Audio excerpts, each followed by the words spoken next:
اللہ تعالیٰ نے ہم کو دنیا میں بھیجا ہے اپنی عبادت کے لیے۔ اگر ہم عبادت کریں گے تو اللہ تعالیٰ اس دنیا میں بھی ہم پر رحمت، برکت، مدد، انعام اللہ تعالیٰ ہمیں دے گا، اور آخرت میں جنت۔ اور آپ کو پتہ ہی ہے نا جنت میں پھر کیا کیا ہے، جانتے ہو نا؟ اتنے بولے تو نہ بنو۔ اگر اللہ کی عبادت نہ کی تو اس دنیا میں تباہی، بربادی، اللہ کا غضب، ناراضگی اور سزا ہے۔ اور آخرت میں بھی پھر پتہ ہی ہے نا تو کیا ہے پھر آخرت میں؟ جہنم ہے، آگ ہے۔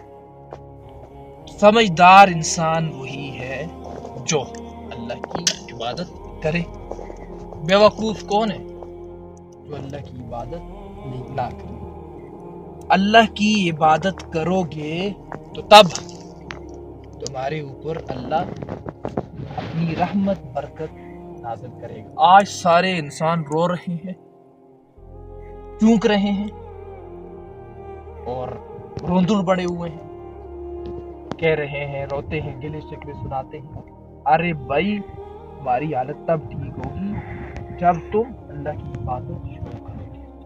اگر کامیابی چاہتے ہو، اگر نجات چاہتے ہو، تباہی اور بربادی سے بچنا چاہتے ہو، سکسیس چاہتے ہو، تو اللہ کی عبادت کرو، ورنہ تباہی ہی تباہی ہے، بربادی ہی بربادی ہے، ناکامی ہی ناکامی ہے۔ اللہ پھر غرق کر دیتا ہے ان لوگوں کو جو اللہ کی عبادت نہیں